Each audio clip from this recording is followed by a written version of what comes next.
शुरू करते हैं फिर आज का पॉडकास्ट। तो किस मिस्ट्री के साथ शुरू करना चाहेगा?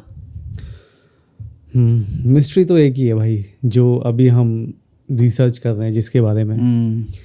एक ऐसी शख्सियत जिसने इलेक्ट्रिक फील्ड में एक क्रांति ला दी, है ना। पूरी दुनिया आज जिस इंसान की इन्वेंशन पर चल रही है, जी रही है, मैं कहूँ जिंदा है जिस इंसान की इन्वेंशन पे आज ये पूरी दुनिया, पूरी धरती। हाँ, और हो सकता है अगर वो बंदा कुछ ज़्यादा समय जी लेता तो हमें ये चीज़ फ्री मिलती। हाँ, है ना, पॉसिबिलिटी है इस बात की भी। तो उसी बंदे के साथ अभी शुरू करते हैं। तो उस शख्सियत का नाम है निकोला टेस्ला। तो भले ही आप लोगों ने निकोला टेस्ला सर के बारे में काफ़ी सारे वीडियोस देखे हैं, काफ़ी सारे पॉडकास्ट में सुना होगा, है ना, लेकिन आज हम कुछ नई नई चीज़ें बताने वाले हैं। तो स्टार्ट करते हैं। तो निकोला टेस्ला की जो हिस्ट्री शुरू होती है वो शुरू होती है आज के टाइम पे जिसे जगह कहा जाता है क्रोएशिया। ठीक है। तो basically Nikola Tesla I think European थे। तो जिस रात वो पैदा हुए थे उस रात की भी बड़ी अमेजिंग कहानी है। जिस रात निकोला टेस्ला पैदा हुए थे एकदम काला अंधेरा तूफान था। तो जब पैदा हो गए, वो डिलीवरी हो गई थी उनकी मदर की, और निकोला टेस्ला अपनी माँ की गोद में थे। तो निकोला टेस्ला की जो दादी थी उन्होंने निकोला टेस्ला की मदर से कहा था कि यार ये काली अंधेरी रात में, तूफ़ानी रात में पैदा हुआ है तो ये बहुत अपशकुन होता है। और जिस समय पे उन्होंने ये बात बोली तभी एक ज़ोरदार बिजली कड़की और आसमान में मतलब कुछ सेकंडों के लिए बहुत तेज़ रोशनी हो गई थी। तो उस मोमेंट पे निकोला टेस्ला की मदर ने बोला कि नहीं, मेरा बेटा जो है वो रोशनी लेकर आएगा लोगों की ज़िंदगियों में, इस दुनिया में रोशनी लेकर आएगा, ये रोशनी का प्रतीक बनेगा ये। हाँ, क्योंकि मैं जैसे देख रहा था ना तो ऐसा भी कहते हैं कि मतलब भविष्यवाणी हुई थी कुछ। भविष्यवाणी के बारे में तो नहीं पता मेरे को, कि मतलब कुछ एक ऐसा दौर था वो जिसमें कि लोगों का कल्याण हुआ टाइप। क्योंकि देख वो टाइम लाइन ऐसी है ना कि निकोला टेस्ला पैदा हुए, है ना, उन्होंने अपनी फील्ड में कितने बड़े बड़े एक्सपेरिमेंट्स किए हैं और वो सफल भी रहे हैं।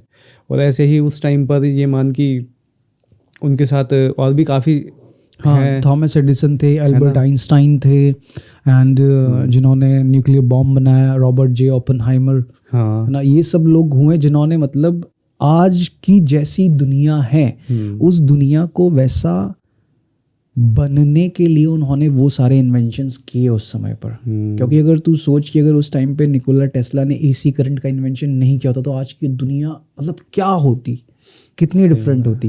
लेकिन उसको भी तो ना कि उनके करंट को भी तो जैसे उन्होंने करा था, तो कौन थे वो? Thomas Alva Edison, the great current war.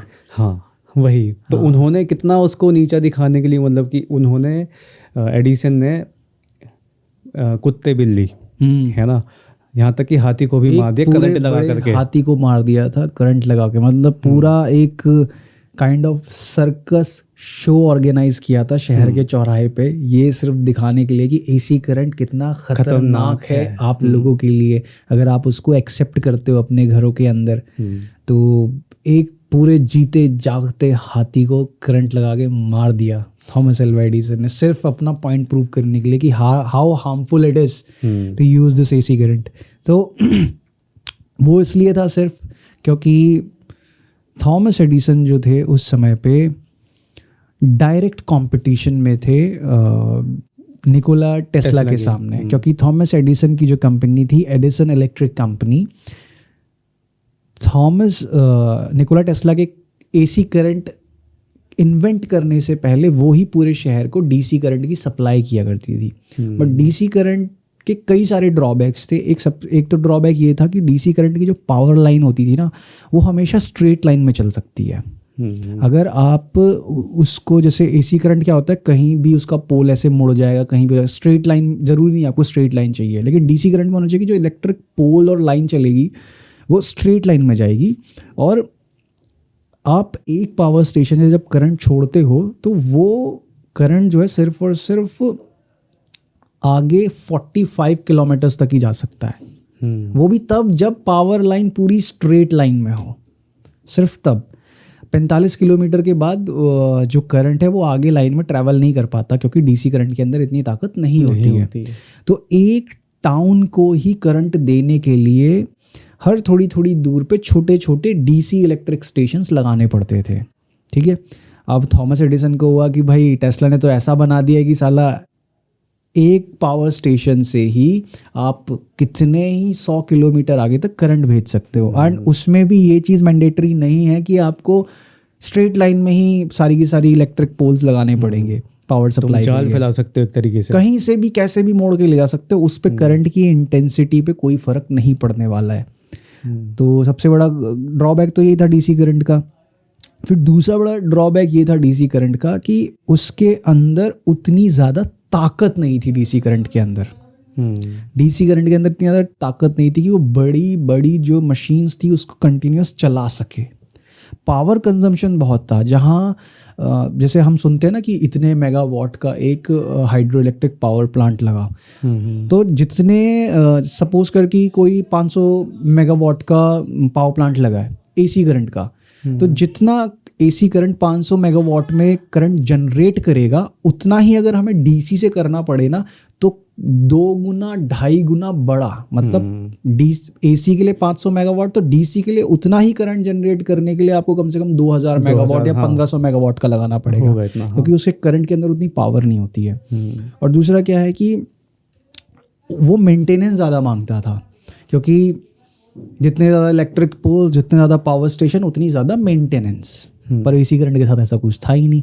तो एक बार चालू करा तो और उस टाइम पे जब आई थिंक सो इलिनॉय के अंदर, अगर मैं गलत हूँ, जो सबसे पहला, पता नहीं इलिनॉय था या ओरेगॉन था, बट मुझे यहाँ तक है इलिनॉय ही याद आ रहा है। तो सबसे पहला वर्ल्ड ट्रेड फेयर लगा था दुनिया का यूनाइटेड स्टेट के अंदर, वो इलिनॉय के अंदर लगा था। अगर शायद कोई दूसरा शहर है तो लोग कमेंट करके बता देना, मैं श्योर नहीं उस चीज़ के लिए। तो क्या होता है कि पूरे ट्रेड फेयर में इलेक्ट्रिसिटी सप्लाई करने के लिए टेंडर पास होना था, ठीक है। और उस टाइम तक निकोला टेस्ला ने एसी करंट इन्वेंट कर दिया था, ठीक है। और थॉमस एडिसन और निकोला टेस्ला, ये दो सबसे आगे थे दावेदारी में, ठीक है। तो निकोला टेस्ला ने बोला कि मैं सिर्फ इतनी वायर्स और इतनी इलेक्ट्रिक पोल से इस पूरे के पूरे ट्रेड फेयर को कंटिन्यूस इतने दिनों के लिए लाइट दे सकता हूँ, बिना किसी प्रॉब्लम के, बिना किसी हॉल्टिंग के, कि कभी मेरे को सप्लाई कट करनी पड़े, बिना किसी हॉल्टिंग के, ठीक है। जब तक करंट प्रोड्यूस होता रहेगा तब तक यहाँ लाइट जलती रहेगी। तो उन्होंने बोला ठीक है दिखाओ। तो उन्होंने एक छोटा नमूना पूरा किया, कम से कम भी 1500 बल्ब्स थे और कितनी हज़ार इलेक्ट्रिक वो थी 1500 स्ट्रीट लाइट्स थी और कई हज़ार जो शॉप के बल्ब्स थे उनको जलाना था। निकोला टेस्ला गए वहाँ पे, उन्होंने अपना प्रॉपर पूरी की पूरी कनेक्टिविटी कर दी, एसी करंट से जोड़ा, पूरा सेटअप लगाया और जैसे ही बटन दबाया पूरे ट्रेड फेयर में एसी करंट से लाइट चल गई। तो लोगों ने देखा कि यार मतलब एकदम जादू है ये तो, कि हमें कुछ भी मतलब एक्स्ट्रा सेटअप नहीं लगाना पड़ रहा, डीसी करंट की तरह जैसे लगाना पड़ता है। तो वो टेंडर मिल गया एडिसन को, निकोला टेस्ला को। तो तब से थॉमस एडिसन किलस गया था, क्योंकि थॉमस एडिसन इन्वेंटर से ज़्यादा मोर ऑफ अ बिजनेसमैन थे, क्योंकि उनकी प्रॉपर कंपनी थी एडिसन इलेक्ट्रिक कंपनी। और उसके बाद क्या होता है कि जो एक बहुत तकड़ी कंस्पिरेसी जुड़ती है टेस्ला के साथ, जो है कि वायरलेस इलेक्ट्रिसिटी। हाँ भाई, ये काफ़ी ज़्यादा खतरनाक कंस्पिरेसी है कहेंगे इसको, क्योंकि मेनली इसी के लिए भी जाना जाता था कि हाँ कि वो वायरलेस वो करेंगे इलेक्ट्रिसिटी। हाँ, टेस्ला का जो हर एक इन्वेंशन था, वो इन्वेंशन था ह्यूमैनिटी की भलाई के लिए। उन्होंने इस दुनिया की हेल्प करने के लिए हर एक इन्वेंशन करा। वो इंसान जिस टाइम पे मरा था ना, उस टाइम पे वो एक होटल के रूम में रहता था, उसके पास कुछ भी पैसे नहीं थे और हार्ट अटैक से वो मरे थे।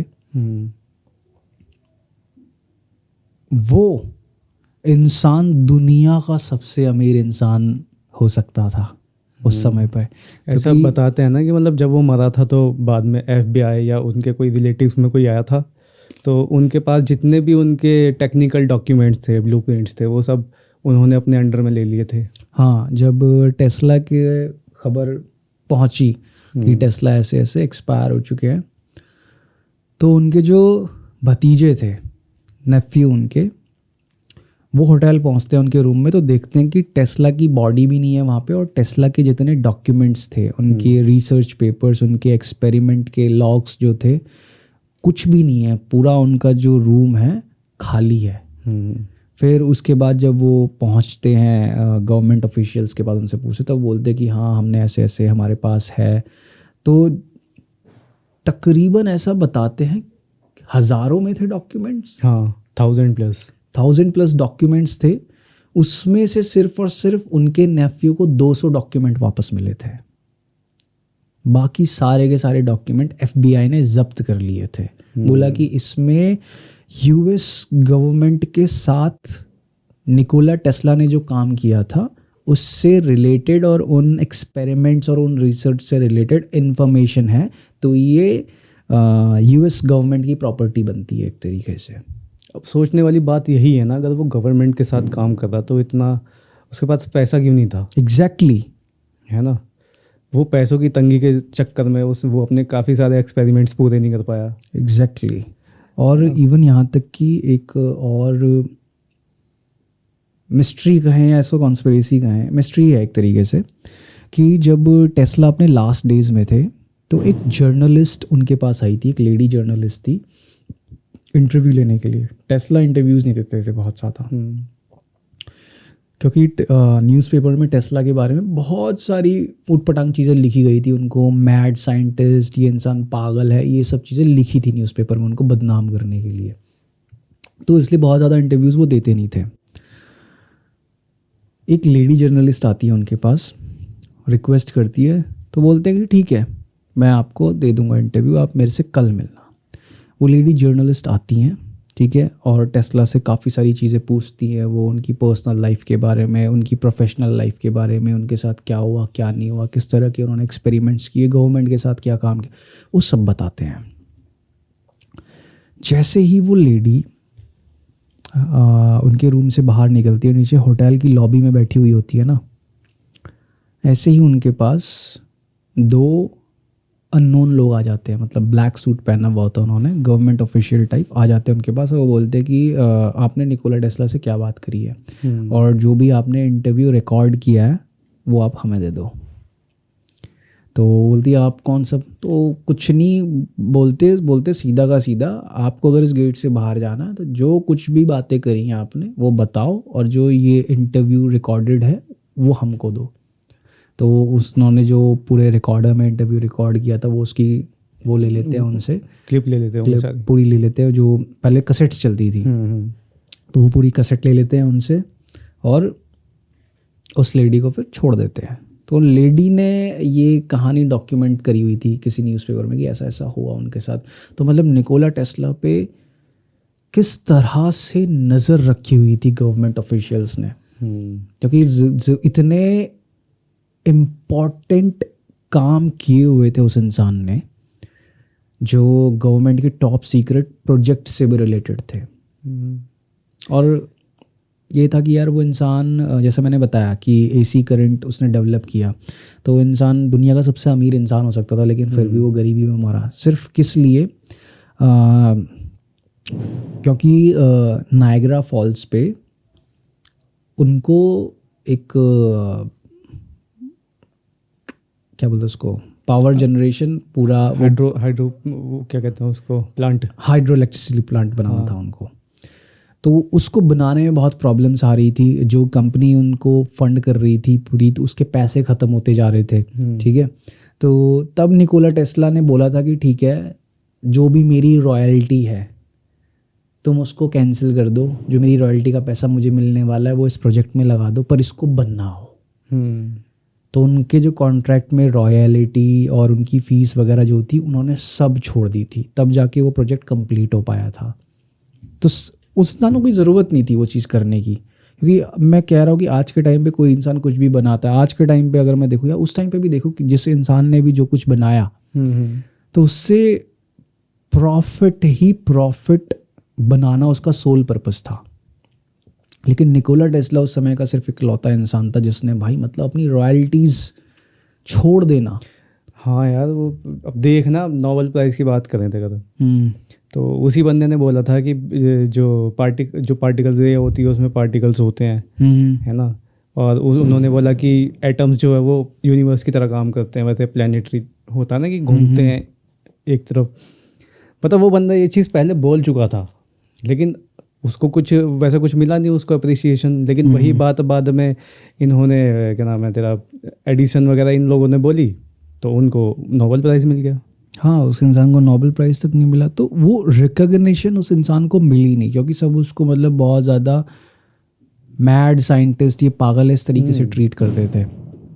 उसकी बातों को मतलब होता है ना एक तरीके से कि तवज्जो ही नहीं दी किसी ने। साइंटिफिक सर्कल में लोग जो थे उसके साथ रहना पसंद नहीं करते थे, बदनाम साइंटिस्ट बोलते थे उसको। एक तरीके से लोगों को ना टेस्ला की इंटेलिजेंस से जलन होने लग गई थी। तो कुछ लोग तो ऐसे भी कहते थे वो LGBTQ का मेंबर है। हाँ, उस टाइम पे मतलब जो था कि किसी को अगर बदनाम करना है तो उसको बोल दो, साबित कर दो कि ये तो गे है।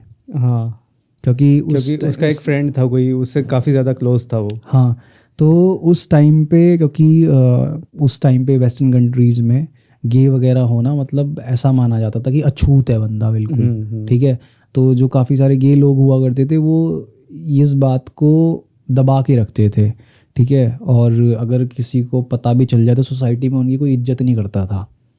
तो किसी से ही बदला लेना है तो वो बता दो कि होमोसेक्सुअल है ये, तो गे बंदा है ये, तो इस तरीके से इज्जत बदनाम करने की कोशिश करो। तो मतलब साइंटिफिक, मैं तो इस बात से ज़्यादा हैरान होता हूँ कि ऐसे लोग जिनके पास दुनिया में सबसे बेस्ट दिमाग, सबसे ज़्यादा रिफाइंड इंटेलिजेंस है, वो भी इस तरीके से अपने मतलब फेलो साइंटिस्ट के साथ ये काम कर सकते हैं।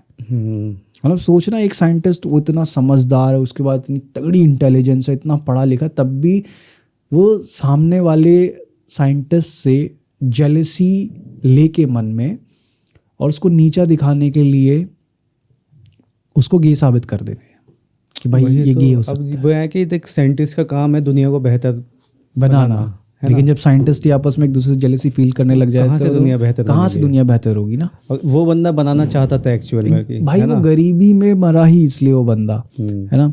और क्या मिस्ट्रीज जुड़ी हुई हैं निकोला टेस्ला से। एक ये भी है कि मतलब कि वो काफ़ी ज़्यादा ना 369 नंबर से काफ़ी ज़्यादा मतलब इन्फ्लुएंस था, ऑब्सेस्ड एंड इन्फ्लुएंस थे बहुत ज़्यादा। हाँ, क्योंकि वो ये कहते थे कि 3, 6 एंड 9 ये यूनिवर्स को समझने की चाबी है। और अगर आपको यूनिवर्स के बारे में समझना है तो वो कहते थे think in the terms of energy, vibrations and frequency.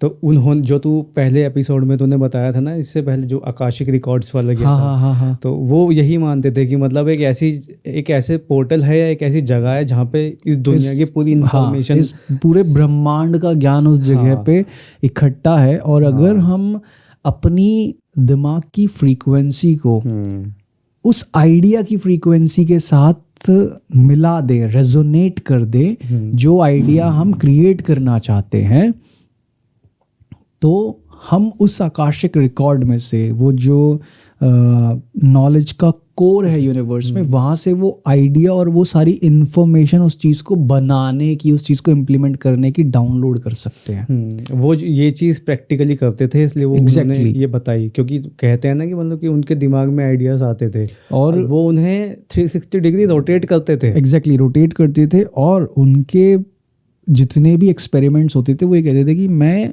Practical experiment करने से पहले ऑलरेडी अपने दिमाग में 100 बार इसको प्रैक्टिकली कर चुका होता हूँ। तो उसके बाद वो उसको फिर रियल लाइफ में प्रैक्टिकली उस एक्सपेरिमेंट को करते थे। उनकी मतलब दिमाग की काबिलियत थी कि एक इंसान अपने दिमाग के अंदर ही सारे प्रैक्टिकल, जब उन्होंने पहली बार AC मोटर जब बनाया था, जो हम आज हर जगह यूज़ करते हैं जिस इलेक्ट्रिक मोटर का, तो उस मोटर को उन्होंने अपने दिमाग में ही इमेजिन किया था सबसे फर्स्ट टाइम, और वो पूरा का पूरा उसको बनाने का तरीका, उसको टेस्ट करने का एक्सपेरिमेंट, सब कुछ उन्होंने अपने दिमाग में कैरी आउट करा था। और उन्होंने थॉमस एडिसन की कंपनी छोड़ने के बाद, पहले वो एडिसन की कंपनी में जॉब करते थे, एडिसन की कंपनी छोड़ने के बाद सबसे पहले उस बंदे ने जो इन्वेंशन किया वो था एसी मोटर बनाई उसने एग्जैक्टली सबसे पहले वो एसी मोटर बनाई उन्होंने। अब सोचना भाई वो बंदे का दिमाग कैसा रहा होगा कि दिमाग में ही मतलब वो चीज़ों को खोल ले रहा है। और सोच उसके इन्वेंशन ऐसे रहे जो मतलब होता है ना कि भाई तब से लेके आज तक चल ही रहा था वो। हाँ, चल ही रहा है वो, चल ही आ रहे। देख जो थॉमस एडिसन ने जो येलो बल्ब बनाया था, ठीक है, इनकैंडेसेंट लाइट बल्ब उनको बोलते हैं, वो आज रिप्लेस हो चुके हैं एलईडी बल्ब से। टोटली डिफरेंट टेक्नोलॉजी, ठीक है, बिल्कुल ही अलग हो गए, बिल्कुल ही अलग टेक्नोलॉजी चल रही है। मतलब कि ये खत्म ही हो गए ना, वो खत्म ही हो गए। हाँ, लेकिन टेस्ला का एसी करंट, टेस्ला की एसी मोटर, टेस्ला ने जो हाइड्रो पावर प्लांट्स इमेजिन करे थे कि हम पानी से या टरबाइंस के थ्रू इस तरीके से इलेक्ट्रिसिटी बना सकते हैं, वो आज भी ऐसे के ऐसे ही चलते आ रहे हैं। और वो जो उन्होंने वो एक्सपेरिमेंट किया था प्लाज्मा वाला, जिसमें इलेक्ट्रिसिटी कुछ क्या नाम है कुछ मीटर तक जा रही थी, लेकिन वो उसको वायरलेस पहुंचाना चाहते थे। वायरलेस जो था, उस एक्सपेरिमेंट के लिए उन्होंने उससे जेपी मॉर्गन से फंडिंग मांगी थी। और उन्होंने वार्डनक्लिफ टावर बोलते हैं उसको, हाँ, वार्डनक्लिफ टावर बनाया। उन्होंने जेपी मॉर्गन से ये कह के पैसा मांगा था कि मैं एक रेडियो वेव ट्रांसमिट करने के लिए टावर बनाऊंगा जिससे हम टेलीफोन लाइंस को रिप्लेस कर सकते हैं। टेलीफोन्स जो चलते हैं वायर्स के थ्रू, हम वायरलेसली उनको चलाएंगे, ठीक है। तो उसके लिए पैसा दिया था जेपी मॉर्गन ने, और उस पैसे से भाई वो टावर बनाया उस बंदे ने। और जिस दिन प्रैक्टिकल होना था उसका, वो शोकेस करने वाले थे, उस दिन उन्होंने दिखाया वायरलेस इलेक्ट्रिसिटी कैसे ट्रांसफ़र करी जाती है। तो वो टेस्ट ऐसा था कि पहले तो उन्होंने छोड़ी लाइट, ठीक है, उसके बाद उन्होंने आगे जो रोड था वहाँ से दूर 6-6.5 किलोमीटर तक, वहाँ पे ज़मीन में उन्होंने बल्ब्स लगाए, ठीक है, और उन्होंने वहाँ वो टावर चालू करा, ठीक है, और आसमान में मतलब एक ऐसे ब्लू लाइट निकली बहुत तगड़ी उस टावर से, इलेक्ट्रिसिटी की जो वेव कहो या कुछ कहो, ब्लू लाइट निकली। और फिर वो आगे गाड़ी में गए तो देखा 6.5 किलोमीटर तक एरिया में उन्होंने जो बल्ब लगाए हुए थे ज़मीन में, वो सारे बल्ब चल रहे थे बिना वायर के। तो उन्होंने जेपी मॉर्गन को दिखाया, तो जेपी मॉर्गन ने बोला ये क्या, कह रहा ये वायरलेस इलेक्ट्रिसिटी ट्रांसफ़र है, ये बिना किसी वायर के। उनका कहना ये था कि जैसे वार्डनक्लिफ टावर है, हम ऐसे ही टावर्स पूरी दुनिया में लगाएंगे जो एक दूसरे से वायरलेसली कनेक्टेड होंगे। ऐसे ही कि एक मेन टावर होगा, वो दूसरे टावर को इलेक्ट्रिसिटी भेजेगा, दूसरा टावर तीसरे टावर को इलेक्ट्रिसिटी भेजेगा, और ऐसे एक पूरा जाल बन जाएगा वार्डनक्लिफ टावर्स का, जो electricity wireless electricity web create कर देंगे, और फिर पूरी दुनिया में इलेक्ट्रिसिटी वायरलेसली ट्रांसफ़र होगी। तो जेपी मॉर्गन थॉट है तो जेपी मॉर्गन उससे पूछते हैं कि अच्छा ठीक है, अगर हम इलेक्ट्रिसिटी वायरलेसली ट्रांसफ़र करेंगे तो उसको कैलकुलेट करने के लिए मीटर कैसे लगेगा। तो निकोला टेस्ला बोलते हैं मीटर मतलब हम तो ये दुनिया को बेहतर बनाने के लिए कर रहे हैं ना। तो जेपी मॉर्गन करता है कि भाई अगर हम इससे प्रॉफिट अर्न नहीं कर सकते तो बेहतर बनाने के लिए पैसा कहाँ से आएगा। ऐसा जब कुछ कमाएंगे नहीं तो कहाँ से लगाएंगे। तो तब टेस्ला का उसने वो प्रोजेक्ट बंद करवा दिया था जेपी मॉर्गन ने कि तूने मेरे से कहा कि मैं रेडियो टावर बनाऊंगा, तूने बनाया इलेक्ट्रिसिटी वायरलेसली ट्रांसफर करने वाला टावर, उस पर भी तू क्या कहता है कि ये कह रहा है कि मीटर नहीं लगाएंगे हम इसमें, लोगों को फ्री में बिजली देंगे, हम पैसा कहाँ से कमाएंगे, और जो मैंने तेरे को पैसा दिया तूने वो वेस्ट कर दिया। तो उस बंदे ने फिर टेस्ला के खिलाफ लॉबिंग करी थी, जितने भी मतलब बिलियनियर बंदा था वो जेपी मॉर्गन जो था, यूनाइटेड स्टेट्स के one of the first billionaires में से एक बिलियनियर था। अच्छा ये जेपी मॉर्गन वही है ना जिसका टाइटैनिक से रिलेशन में? हाँ, टाइटैनिक से रिलेशन आता है जिसका। ओके, ये बंदा काफ़ी विवादित है भाई। हाँ, तो जेपी मॉर्गन जो है या तो सबसे पहला बिलियनियर या फिर सबसे पहले बिलियनियर्स में से एक बिलियनियर जेपी मॉर्गन भी था यूनाइटेड स्टेट्स में जो बिलियनियर्स हुए, ठीक है। तो अपने जितने भी बड़े बड़े बिजनेस सर्कल्स थे वहाँ पे उसने टेस्ला को मतलब बदनाम करना शुरू कर दिया कि यार ये फेक बंदा है, मेरे से पैसे ले लिए इसने, जो कहा था वो बनाया ही नहीं, ऐसे ऐसे करके। तो फिर जेपी मॉर्गन को पैसे मिलने में बहुत दिक्कत होने लगी, क्योंकि पहले जो वही होता है ना इन्वेस्टमेंट, जैसे आज भी जाते हैं जो स्टार्टअप्स होते हैं फंड रेज करते हैं। हाँ, तो पहले इन्वेस्टमेंट करना होता। हाँ, तो पहले भी ऐसे ही फंड रेज होता था। कोई भी अब साइंटिस्ट है वो कुछ इन्वेंशन कर रहा है तो उसमें लगाने के लिए पैसा चाहिए ना, मशीनरी बनाने के लिए सब कुछ चाहिए उसमें पैसा वैसा। तो पहले ऐसा हुआ करता था, तो फिर पैसा मिलना बंद हो गया टेस्ला को, है ना। तो इस तरीके से बहुत दिक्कतें आई उसके साथ। एक टेस्ला ने एक और बड़ा खतरनाक वेपन बनाया था, डेथ रे जिसको बोलते हैं। हाँ, उसकी क्या कहानी है? डेथ रे कुछ ऐसा था कि वो कोई एक्सपेरिमेंट कर रहे थे। हाँ, मतलब उन्होंने एक्सपेरिमेंट किया था वो कि लाइट बीम पार्टिकल्स होते हैं, है ना। तो वो ऐसा था कुछ कि अगर वो उसको किसी भी, जैसे आसमान में हवाई जहाज़ उड़ते हैं, तो अगर उस रे को वो हवाई जहाज़ ऐसे मारेंगे ना ऊपर आसमान में, तो वो इतनी ज़्यादा मतलब इंटेंसिटी होती थी उस लाइट की कि वो एकदम से उसको मतलब पिघला देता था एकदम से पूरे जहाज़ को ही। तो वो उस चीज़ का था, वो उसको डेथ रे बोलते थे। तो जब वर्ल्ड वॉर सेकंड के टाइम पे अब उनके पास पैसा था नहीं, है ना, तो वो उसको सरकार के पास गए थे लेके बेचने के लिए उसको। काफ़ी पीछे पड़े लेकिन कुछ हुआ नहीं उनका वहाँ पर। तो उसके बाद फिर आता है उसकी बारी फिलाडेल्फिया की। हाँ, फिलाडेल्फिया एक्सपेरिमेंट। हाँ, तो ये भी थोड़ा उसी से ही कनेक्टेड है फिलाडेल्फिया भी, क्योंकि जब वो ये सब एक्सपेरिमेंट कर रहे थे ना, तो उसी टाइम पे वो कुछ कर रहे थे और उनको एक काफ़ी ख़तरनाक शॉक लगा था, जिससे कि वो मतलब एक ऐसी डायमेंशन बोलो या एक ऐसी जगह पहुंच गए जो उनको टाइम समय के मतलब पार ले गया वो, है ना। तो उनको करंट लगता जा रहा है। तो उन्होंने पहले ही डायरेक्शंस दे रखी थी अपने असिस्टेंट को कि जैसे ही ऐसा कुछ हो, करंट लगे वगैरह, बंद कर देना। तो जब उसने बंद किया ना, जब वो वापस आया तो वो सोचने लग गया कि मैं गया कहाँ था, बीच में कहाँ गायब हो गया था। तब ये फिलाडेल्फिया आया था फिर। ओके। तो और फिर फिलाडेल्फिया एक्सपेरिमेंट जो था वो था किस बारे में कि बेसिकली वर्ल्ड वॉर 2 के टाइम पे यूनाइटेड स्टेट्स जो था वो ऐसी टेक्नोलॉजी पे काम कर रहा था कि जिससे कि उनके जो वॉरशिप्स हैं, उनकी नेवल फोर्सेस के नेवी फोर्सेस के वॉरशिप्स जो हैं, उनको किसी तरीके से समुद्र में इनविजिबल किया जा सके। एक काइंड ऑफ इनविजिबल कैमोफ्लाज उनके अराउंड क्रिएट किया जा सके। तो उस प्रोजेक्ट में इन्वॉल्व थे आपका एल्बर्ट आइंस्टाइन, निकोला टेस्ला और भी जो उनके फिर नीचे साइंटिस्ट काम कर रहे होंगे। तो ये 2 बड़े नाम जुड़े हुए थे उससे। तो जब प्रैक्टिकल एग्जीक्यूशन का दिन था उस टेक्नोलॉजी का, तो पूरा यूएसएस एल्ड्रिच जो शिप था उसका नाम पानी में उतारा जाता है, उसको जो भी पूरी टेक्नोलॉजी होती है वो चढ़ाई जाती है उसके ऊपर, ठीक है। और पूरा शिप का कैप्टन सब तैयार।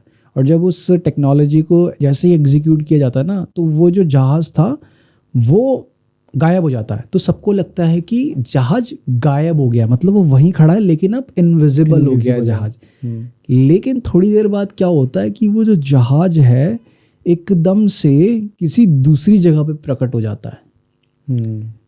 जिस जगह पे वो पहले खड़ा हुआ था, मतलब उससे थोड़ा सा ही दूर, ऐसा नहीं किसी और जगह पहुंच गया वो, उससे थोड़ा सा ही दूर एकदम अब विजिबल हो जाता है। तो कहते हैं ये मूव कैसे हुआ। फिर जैसे ही लोग शिप पे चढ़ने के लिए जाते हैं तो वहाँ पे एक अलग ही उनको नज़ारा दिखाई देता है कि शिप पे जितने भी सोल्जर्स प्रेजेंट हैं वो सब के सब जो शिप है उसकी वॉल्स के अंदर धसे हुए हैं एक तरीके से। इसको बंद कर दूंगा, एसी को बंद ही है। तो उसकी वॉल्स के अंदर धसे हुए थे, कोई दीवार में से आर पार हो रखा है, कोई शिप के जो फ्लोर है उसमें से आर पार हो सकता है, कोई शिप की मशीनों में धंसा हुआ है, तो समझ ही नहीं आ रहा था ये हुआ कैसे है। वो दीवारों में धंसे हुए थे सारे जो एग्जैक्टली भी, कि है ना? समझ ही नहीं आया कि दीवार में से आर पार कैसे मतलब धस कैसे रखे हैं कि फिर जैसे कि मतलब दीवार में चुनवा दिया गया उन्होंने। एग्जैक्टली तो ऐसा हो रखा था। तो सब मतलब शॉक पड़ गए कि हुआ क्या, ये कैसे हुआ। फिर जब उस एक्सपेरिमेंट को मतलब डिटेल में एनालाइज किया तब पता चला कि ये शिप इनविजिबल नहीं हुआ था, ये शिप यहाँ से गायब ही हो गया था और ये कहीं दूसरी जगह जाकर वापस आया है। चाहे वो दूसरी डिमेंशन हो सकती है या पास्ट हो सकता है, फ्यूचर हो सकता है, ये मतलब कहीं और पहुंच गया था और फिर वापस आया ये। तो ऐसा भी एक्सपेरिमेंट, खतरनाक एक्सपेरिमेंट हुआ था। तो मतलब कि अगर इस पे सोचें तो कहीं ना कहीं उनको ये भी पता चल गया था कि टाइम ट्रेवल कैसे किया जा सकता है, हाँ, या इंटर डायमेंशनल कैसे जाया जा सकता है। हाँ, जाया कैसे जा सकता है। बट ये है कि फिर उस टेक्नोलॉजी के ऊपर उतना ज़्यादा काम नहीं हुआ उसको रिफाइन करने के लिए और ज़्यादा। अगर होता तो मे बी आज टेलीपोर्टेशन चल रहा होता। एग्जैक्टली क्या टेलीपोर्टेशन चल रहा होता। और देखिए यार, कंस्पिरेसी थ्योरिस्ट, अगर कंस्पिरेसी थ्योरिस्टों की बातों पे जाएं तो वो तो कहते हैं कि हाँ टेलीपोर्टेशन जैसी चीज़ क्रिएट कर रखी है, लेकिन उसको बहुत ज़्यादा कहते हैं कि टॉप सीक्रेट तरीके से छुपा के रखा गया है। मतलब एक ऐसी ऑर्गेनाइजेशन है गवर्नमेंट के अंदर भी कि सिर्फ कुछ चुनिंदा लोग ही उसके बारे में जानते हैं। कई सारे लोगों को नहीं पता कि ऐसी कोई ब्रांच एग्जिस्ट करती है जो इस टाइप के, इन चीज़ों को बोलते हैं ब्लैक प्रोजेक्ट्स, कि इस टाइप के ब्लैक प्रोजेक्ट्स को ऑपरेट कर रही है। इस ब्लैक प्रोजेक्ट्स के अंडर इस टाइप की चीज़ों को बनाया जा रहा है। अब एक और बड़ी क्या कहते हैं, यही थॉमस एडिसन, निकोला टेस्ला से जुड़ी हुई कंस्पिरेसी है। कंस्पिरेसी है कि जैसे थॉमस एडिसन के बारे में बोलते हैं कि उन्होंने बल्ब का इन्वेंशन किया था, बट यूएस में, अब जैसे यूएस के ही थे वो एडिसन, तो यूएस में ये कंस्पिरेसी थ्योरी बड़ी फेमस है कि बल्ब का जो इन्वेंशन है वो थॉमस एडिसन ने नहीं किया था। थॉमस एडिसन की एक कंपनी थी, मतलब थॉमस एडिसन की एक कंपनी थी जिसका नाम था एडिसन इलेक्ट्रिक कंपनी। उस कंपनी के अंदर एक ब्लैक अफ्रीकन अमेरिकन जॉब किया करता था, जिसने उस बल्ब का प्रॉपर डिज़ाइन तैयार करा था। और जो उनको प्रॉब्लम आ रही थी ना कि इस बल्ब के अंदर जो फिलामेंट है, क्योंकि हर बार क्या हो रहा था कि वो बल्ब का जो भी फिलामेंट लगा रहे थे ना, वो फिलामेंट जल जाता था, जिस वजह से बल्ब फूट जाता था। वो कुछ 1-2 सेकंड के लिए जलता था। हाँ, तो जो उसके फिलामेंट में टंगस्टन का जो यूज़ करना था वो उस ब्लैक बंदे ने, अफ्रीकन अमेरिकन बंदे ने ही ढूंढा था। तो तब वो एक्सपेरिमेंट किया, वो सक्सेसफुल हो गया। तो थॉमस एडिसन ने क्रेडिट ले लिया उस चीज़ का। सिंपल इस चीज़ को इस तरीके से समझ कि मेरी कोई कंपनी है जिसका नाम है नवल इलेक्ट्रिक कंपनी, ठीक है। मेरी कंपनी एक ऐसी डिवाइस का इन्वेंशन करती है, मेरी कंपनी में काम करने वाला एम्प्लॉय एक ऐसे डिवाइस का इन्वेंशन करता है कि जो मतलब मान कि एक ऐसा बल्ब है जिसको जलने के लिए कोई पावर सोर्स ही नहीं चाहिए, ठीक है, वो अपने आप ही जल सकता है, ठीक है। अब जब मैं अब क्या है, वो तो एम्प्लॉय है, अब जब मैं दुनिया के सामने वो बल्ब लेके जाऊंगा तो मैंने कह दिया कि ये इन्वेंशन मैंने किया है। बल्कि उसमें हाथ उसका भी था, तो कायदे से देखा जाए तो उसका भी होना चाहिए था उसमें कि हाँ इसने मेरा साथ दिया। बनाया एक एम्प्लॉय ने था, ठीक है। तो उसमें ये हो गई ना कि वो एम्प्लॉय था भाई, उसको तो अपने काम करने की सैलरी मिल रही थी ना, ठीक है। तो हाँ, तो ये हो गया कि तू तो काम कर, नौकरी तो कर रहा, तू तो जॉब कर रहा है ना। हाँ, तो तेरे को काम करने की सैलरी मिल रही है, मैंने तेरे को ये काम करने के लिए कहा, तो ले इसके पैसे पकड़ा, हो गया, सैलरी मिल रही है तेरे को, तो उठा के कह दिया ये मैंने बनाया है। और नाम भी तो यही छपेगा ना, जब वो बल्ब मार्केट में जाएगा तो नाम वही छपेगा ना, नवल इलेक्ट्रिक, बना ही उसी कंपनी में। एग्जैक्टली। तो ये बोलते हैं कि उस बंदे के साथ ये कहानी हो गई थी। एडिसन उस कंपनी के मालिक थे। तो और मतलब एडिसन के बारे में बोला भी ऐसा जाता है कि वो बंदा ना मतलब बड़ा ही क्लेवर बंदा था वो, बहुत ही क्लेवर एंड कनिंग इंसान था वो, कि दूसरों के इन्वेंशंस को वो खरीदते थे कि पता, क्योंकि उस टाइम पे यही चीज़ हुआ करती थी कि अच्छा कौन क्या इन्वेंट कर रहा है, कौन क्या बना रहा है, ठीक है। क्योंकि वो जो एरा था वो इंडस्ट्रियल रेवोल्यूशन वाला एरा था एक, ठीक है, अपना नाम बड़ा हिस्ट्री बनाने वाला काइंड, ठीक है, एक इंडस्ट्रियल रेवोल्यूशन वाला एरा था जिस टाइम पे चीज़ें बनाई जा रही थी। ये दुनिया एक नए दौर में एंटर होने के लिए चीज़ों का इन्वेंशन कर रही थी उस टाइम पे। तो इन्वेस्टर्स भी ढूंढते थे कि हाँ भाई कौन क्या इन्वेंट कर रहा है, किसने कौन सी नई मशीन इन्वेंट करी है, इस तरीके से, ठीक है। तो थॉमस एडिसन भी ऐसे ही घूमा करते थे कि कौन क्या इन्वेंशन कर रहा है, किसने कोई नई चीज़ बनाई। तो जैसे किसी पता चला कि हाँ भाई इस बंदे ने ये इन्वेंशन कर लिया है, तो जाएंगे उसको बोलेंगे अच्छा तू कितने पैसे लेगा अपने इन्वेंशन को मुझे बेचने के लिए, ठीक है। वो बोलेगा XYZ जितना भी अमाउंट, उसको वो दिया, बोला कि अब इस पे मेरा मालिकाना हक है, कॉपीराइट हो गया, तो इस पे कुछ नहीं क्लेम कर सकता अपना। और फिर जाके वो उस इन्वेंशन का अपने नाम से पेटेंट फाइल करते थे। तो जो वो इन्वेंशन था ना, फिर वो थॉमस एडिसन के नाम पे रजिस्टर होता था। ऐसे होता है कि कोई मेरी चीज़ को कॉपी ना करे तो पेटेंट करवाना पड़ता है उसको। तो थॉमस एडिसन उस इन्वेंशन को अपने नाम से पेटेंट करवाया करते थे दूसरे से खरीद के। तो इसलिए थॉमस एडिसन के नाम पे इतने सारे इन्वेंशंस रजिस्टर हुए। तो उसका ये खुद का कुछ भी नहीं था। हाँ, ये कंस्पिरेसी बड़ी फेमस है कि उसका मतलब बहुत ज़्यादा कुछ नहीं है, वो एक proper clever and cunning businessman था जो सिर्फ दूसरों के इन्वेंशंस को खरीद के अपने नाम का ठप्पा लगा के बेचा करता था। तो वो कहावत तो झूठी हो गई भाई।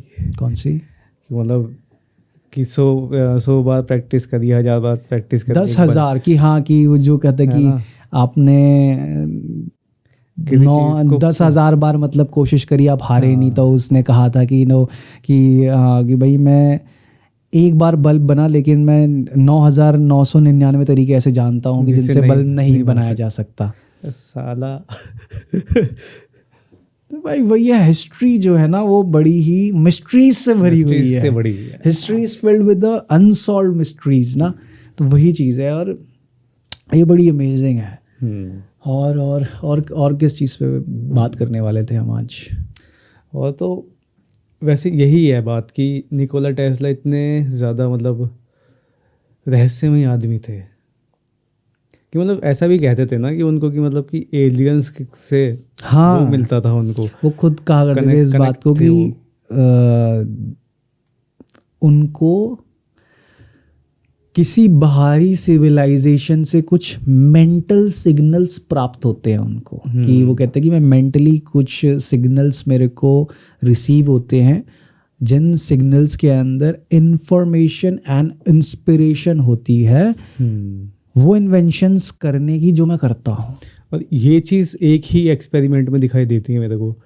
जैसे तू बता रहा था ना अभी उसके बारे में, वो प्लाज्मा वाला वायरलेस इलेक्ट्रिसिटी, तो उसमें उन्होंने वही बोला कि हर जगह वो टावर लगाने पड़ेंगे तो बिजली ट्रैवल कर सकती है।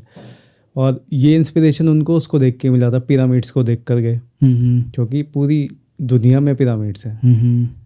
अगर किसी को देखना हो वाला एपिसोड, एक एपिसोड है जिसमें हमने पिरामिड्स वाला पॉडकास्ट है हमारा, उसमें आपको पता चलेगा पूरी दुनिया में कितने पिरामिड्स हैं, है ना। तो पूरी पृथ्वी पे पिरामिड्स हैं। तो उन्होंने ये इससे इंस्पिरेशन ली थी कि एक जाल बनाया जा सकता है। और ये भी था कि मतलब ये जो चीज़ थी ना वो किसी बाहरी चीज़ ने, किसी बाहरी स्पीशीज़ ने उनके दिमाग में डाली, क्योंकि ये चीज़ वो ऑलरेडी कर रहे थे कई साल पहले, कई लाखों साल पहले कर रहे थे।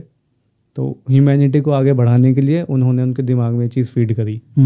तो वो ये सारी बातें ना ऐसे जब लोग उनसे मिलते थे, उनसे पूछते थे कि मतलब how you do all this ना, कि भाई what you do to have this type of inspiration, कि आप ऐसे इन्वेंशन कर लेते हो भाई, मतलब क्या पढ़ रहे हो, कहाँ से मिल रहा है ये सब आपको इंस्पिरेशन।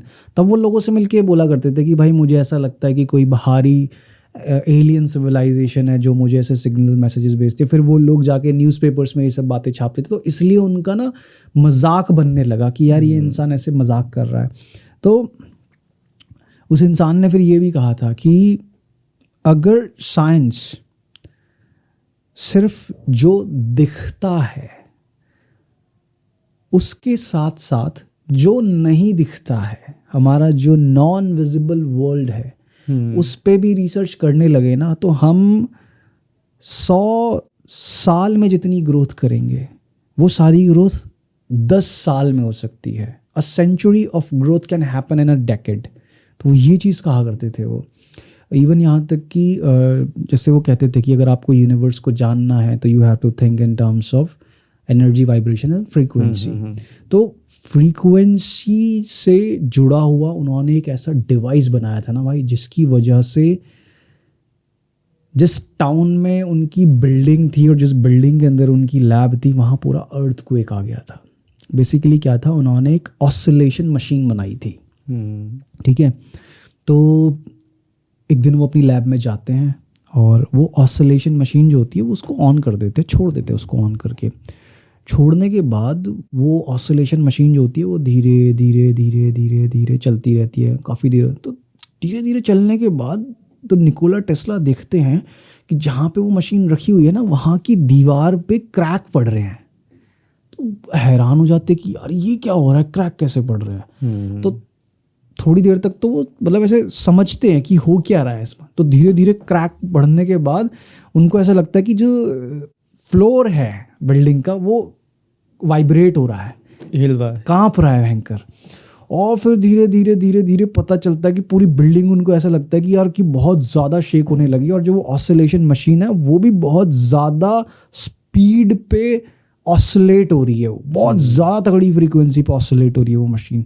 ठीक है, और उनको ऐसा फील होता है कि लिटरली भूकंप आ रहा है, अर्थक्वेक आ रहा है। तुरंत वो उस मशीन को बंद करते हैं और वो और उनका असिस्टेंट ऑफिस से बाहर भागते हैं। जैसे ही बाहर देखते, बाहर जाके नज़ारा उनको दिखता है भाई, जो पूरी स्ट्रीट थी, उस स्ट्रीट पे जितने भी बिल्डिंग्स थी, शॉप्स थी, सारे के सारे लोग बाहर आके स्ट्रीट पे खड़े हुए होते हैं और मतलब सब चौंके हुए होते हैं, ऐसे कि पूछते क्या हो, कि वो सब बोलते कि यार अर्थक्वेक आ रहा था, अर्थक्वेक आ रहा था। तब निकोला टेस्ला को पता चल गया कि भाई फ्रीक्वेंसी की पावर कितनी तकड़ी होती है। वो जो ऑसिलेशन मशीन थी उसकी जो फ्रीक्वेंसी थी वो रेजोनेट होने लगी थी अर्थ की फ्रीक्वेंसी के साथ, कहूँ तो एक तरीके से। तो इसलिए वो जो था ना, वो अर्थक्वेक आने लगा था, वो पूरा शेक होने लगी थी वो बिल्डिंग। मशीन उधर साइज पूरी क्या तो ज़मीन बड़ी वहाँ कितनी पे। थी? काफ़ी बड़ी मशीन थी वो, काफ़ी बड़ी मशीन थी। एग्जैक्टली। मतलब पूरे रूम में वो मशीन लगी हुई थी, उससे वो फ्रीक्वेंसी रिलेटेड एक्सपेरिमेंट्स करे। तो वो बहुत वाइल्ड एक्सपेरिमेंट करे। इवन यहाँ तक कि